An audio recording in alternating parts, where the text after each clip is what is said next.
Bismillahirrahmanirrahim. Assalamualaikum warahmatullahi wabarakatuh.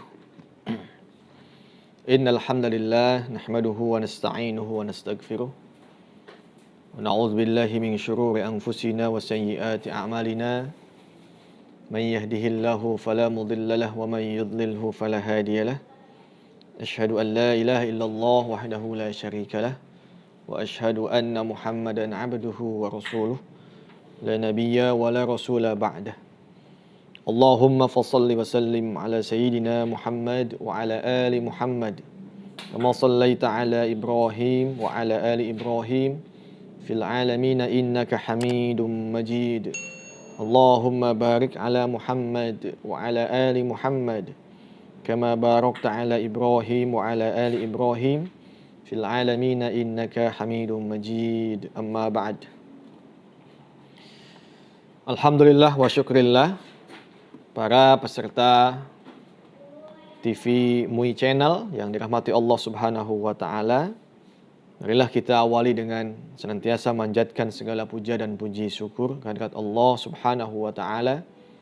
Salawat dan salam semoga Allah tetap limpah curahkan kepada baginda Nabi kita Nabi Muhammad sallallahu alaihi wasallam, kepada segenap keluarganya, sahabatnya, tabi'in, tabi'in, dan mudah-mudahan sampai kepada kita selaku umatnya yang senantiasa istiqomah menjalankan ajarannya. Ma'asyiral muslimin, para peserta dan juga para jamaah yang senantiasa istiqomah untuk mengikuti MUI TV Channel yang dirahmati Allah Subhanahu wa taala. Pada kesempatan yang berbahagia ini, insya Allah kita akan kembali mensosialisasikan fatwa-fatwa Majelis Ulama Indonesia. Majelis Ulama Indonesia sebagai wadah para alim ulama dan juga zu'ama yang senantiasa membimbing umat, khadimul ummah, akan senantiasa memberikan pencerahan, pendapat-pendapat, fatwa-fatwa keislaman yang dibutuhkan oleh umat Islam. Sebab yang namanya kepastian hukum itu mesti dirasakan dengan begitu adanya kepastian sebagai bentuk akan membimbing umat ketika akan melaksanakan setiap af'al, pelaksanaan ibadah, muamalah dalam semua aspek kehidupan. Maka hukum Islam dalam konteks fatwa harus senantiasa mendampingi bagaimana keberlangsungan perubahan-perubahan sosial itu harus senantiasa didampingi oleh juga perubahan hukum. Nah, fatwa hadir bagaimana akan menjadi guide, menjadi pegangan bagi umat dalam hal-hal bagaimana umat Islam di Indonesia menjalankan amaliyah keagamaannya dengan landasan keyakinan akidahnya, sehingga setiap amal menjadi jelas. Al-halal bayyinun wal haram bayyinun. Yang halal sudah jelas, yang haram sudah jelas. Dengan demikian maka mudah-mudahan adanya sosialisasi fatwa ini menjadi satu pegangan, cahaya bagi umat, sehingga umat bisa berjalan dengan cahaya itu dengan satu keyakinan agamanya. Baik, ma'asyiral muslimin rahimakumullah. Pada kesempatan ini kita akan mensosialisasikan fatwa, yaitu fatwa nomor 12 tahun 2009, di mana fatwa ini menjelaskan tentang standar sertifikasi penyembelihan halal. Ya. Sekali lagi, fatwa nomor 12 tahun 2009, yaitu tentang standar sertifikasi penyembelihan halal. Ikhwan fiddin kaum muslimin rahimakumullah. Jadi di fatwa ini secara jelas akan dijelaskan tentang bagaimana standarisasi supaya semua sama, ada patokannya, ada aturan hukumnya ya tentang penyembelihan halal. Kenapa? Sebab memang respon umat untuk mengkonsumsi makanan-makanan terutama daging yang di sana ada aturan yang qat'i ya tentang bagaimana mengkonsumsi daging yang memang bersumber dari binatang ternak yang dipotong. Nah, maka inilah yang melatar belakangi munculnya, hadirnya fatwa standar sertifikasi penyembelihan halal. Sehingga umat Islam ketika dihadapkan dengan makanan-makanannya sudah tenang. Baik itu ayam atau juga semua bentuk daging. Daging yang tentu dari binatang yang halal, ya. Tentu kemudian juga bagaimana kehalalan itu bukan hanya sebatas zatnya, tetapi dia ketika disembelih maka otomatis menjadi halal untuk dikonsumsi, ya. Nah, inilah maka fatwa Majelis Ulama Indonesia dalam kesempatan ini merespon tentang bagaimana kepastian hukum, ya, terkait dengan mengkonsumsi daging yang daging itu adalah melalui proses potong yang sehingga nanti akan menjadi tenang dan halal untuk dikonsumsinya. Baik para ikhwan kaum muslimin rahimakumullah, langsung saja saya akan bacakan beberapa poin-poin penting dan nanti akan dijelaskan hal-hal yang memang membutuhkan penjelasan. Fatwa Majelis Ulama Indonesia nomor 12, ya, tahun 2009, yaitu tentang standar sertifikasi penyembelihan halal. Komisi Fatwa Majelis Ulama Indonesia setelah menimbang A. bahwa pelaksanaan penyembelihan hewan di dalam Islam harus mengikuti tata cara yang sesuai dengan ketentuan hukum Islam agar dapat dikonsumsi oleh masyarakat muslim. Ya, sebagaimana tadi sudah disampaikan, jadi ini dalam mengkonsumsi ini ada satu mekanisme kaidah yang tentunya hukum syar'i sudah menetapkannya. Kemudian yang kedua, bahwa dalam pelaksanaan proses penyembelihan hewan dewasa ini banyak sekali rumah potong hewan yang memanfaatkan peralatan modern seiring dengan perkembangan teknologi, sehingga muncul beragam model penyembelihan dan pengolahan yang menimbulkan pertanyaan terkait dengan kesesuaian pelaksanaan penyembelihan tersebut dengan hukum Islam. Nah, ini alasannya. Jadi para jamaah sekalian, ini kan sudah kita mesti mengikuti bagaimana, ya, digitalisasi teknologi. Maka inilah landasan kenapa kita mesti merespon tentang fatwa melalui standar sertifikasi penyembelihan halal. Baik, langsung kita masuk kepada diktum, mengingat, ya, Allah Subhanahu wa taala berfirman, A'udzubillahi minasyaitonirrajim, fakulu mimma dzukira smullahi alaihi in kuntum biayatihi mu'minun. Maka makanlah binatang-binatang yang halal yang disebut nama Allah ketika menyembelihnya, jika kamu beriman kepada ayat-ayatnya. Kemudian dalam surah Al-Maidah ayat 5 Allah pun menjelaskan, A'udzubillahi minasyaitonirrajim, hurrimat 'alaikumul maitatu waddam walahmul khinzir wa ma uhilla bihi li ghairillah al-ayah.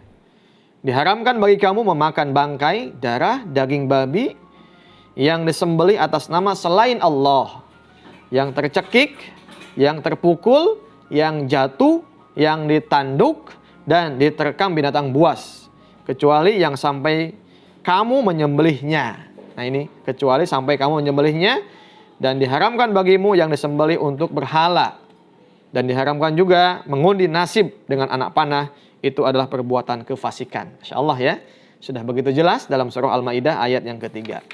Baik, ma'asyiral muslimin rahimakumullah, selanjutnya kita, ya, melihat tentang bagaimana salah satu landasan dalil, ya, dalam hadis. Kita lihat di sini yang pertama adalah hadis baginda Nabi Muhammad SAW, ya, yang memang diriwayatkan oleh Syaddad bin Aus radhiyallahu an. Di sini qala Nabi sallallahu alaihi wasallam, innallaha katabal ihsan, ya, innallaha katabal ihsan. Al hadis di sini langsung saja kita terjemahkan bahwa Rasulullah Shallallahu Alaihi Wasallam bersabda, mengharuskan berbuat baik, ya, terhadap segala hal. Untuk itu bila kalian membunuh, bunuhlah dengan cara yang baik, dan bila kalian menyembelih, dan sembelihlah dengan cara yang baik. Nah, ya, di sini, ya, fa idza qataltum fa ahsinu al-qitlah, fa idza dzabhtum fa ahsinu adz-dzibhah. Itu, ya. Jadi di hadis ini jelas, ya, ada kalimat wa idza dzabhtum fa ahsinu adz-dzibhah, gitu, ya. Jika kalian menyembelih maka perbaikilah dengan baik sembelihannya. Kemudian hadis yang selanjutnya adalah An Rafi ibnu Khudaij, qala Rasulullah sallallahu alaihi wasallam, ma anharadam wa dzakara ismallahi alaihi Fakul laisa sunnah wa dzufra laisa sinna wa dzufla al hadis.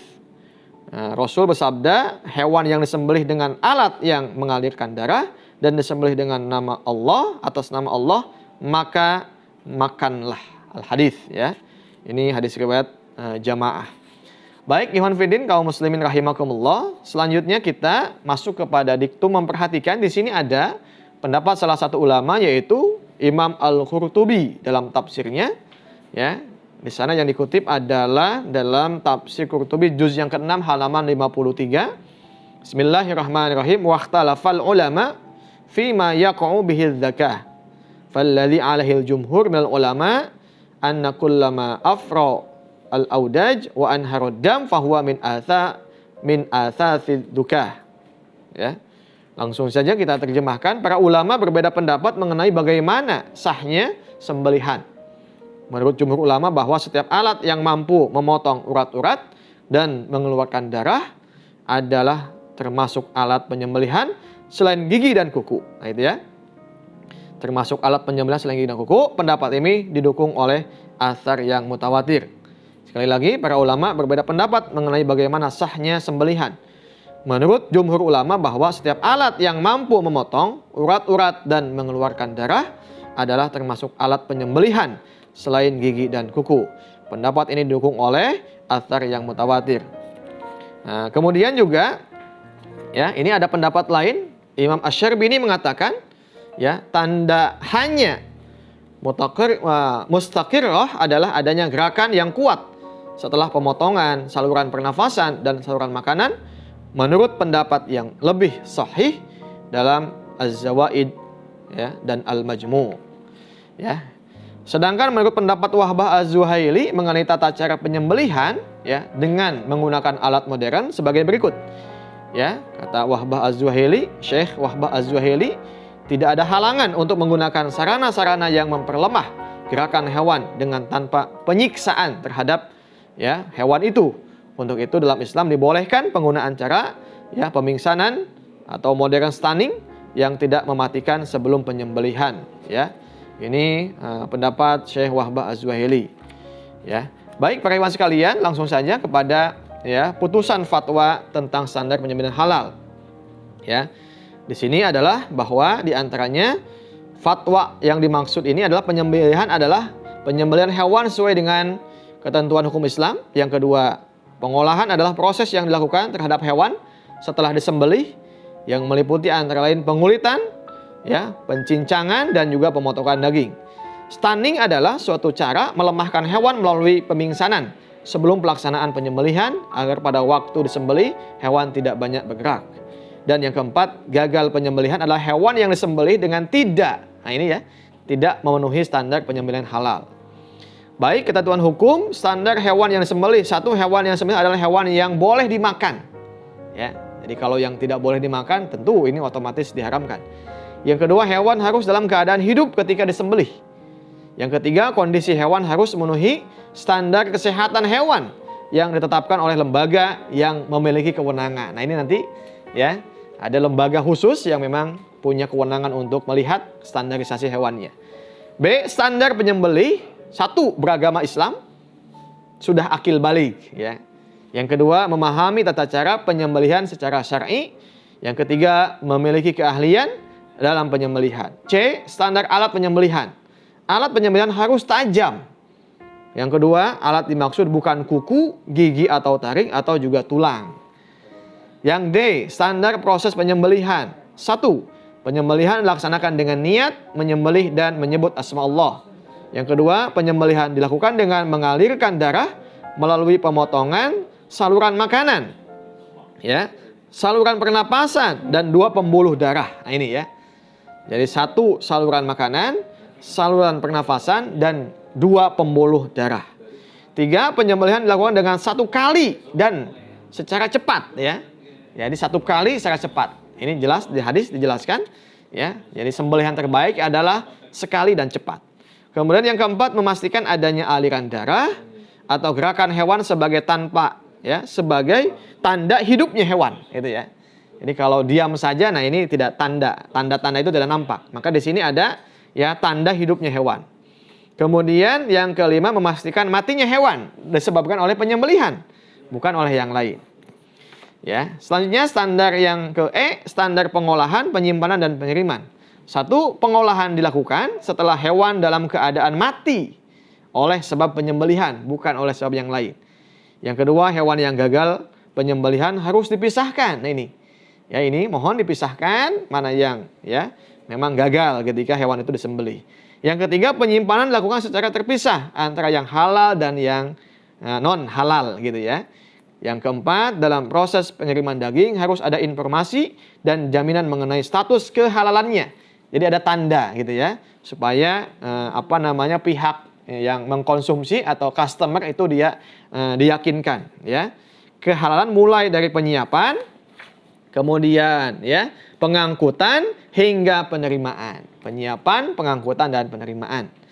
Begitu ya. Kemudian lain-lain ya. Hewan yang akan disembelih disunahkan untuk dihadapkan ke kiblat. Ini lain-lainnya. Yang kedua, penyembelihan semaksimal mungkin dilaksanakan secara manual tanpa didahului dengan stunning atau pemingsanan dan semacamnya.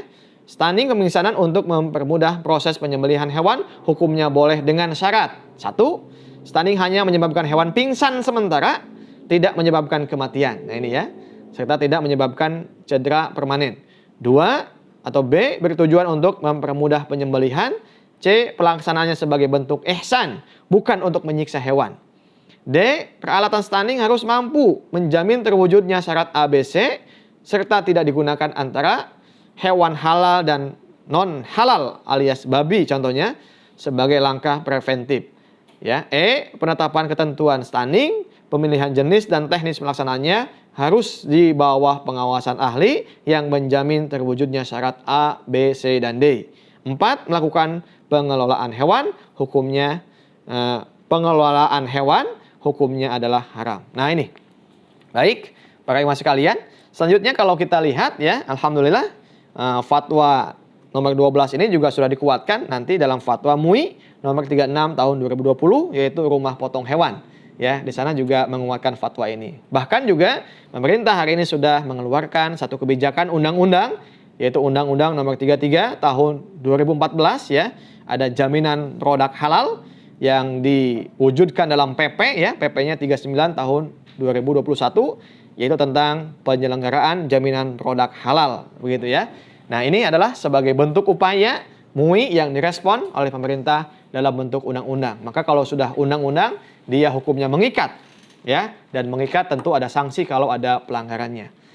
Ya, ma'asyiral muslimin, rahimakumullah dimanapun Anda berada, mudah-mudahan sosialisasi fatwa ini bermanfaat khususnya bagi ya para pebisnis yang memang punya rumah potong hewan, pedagang-pedagang yang senantiasa memotong ya hewan, atau juga termasuk juga pembeli customer yang senantiasa ya mengkonsumsi hewan untuk dijual atau untuk dikonsumsi pribadi.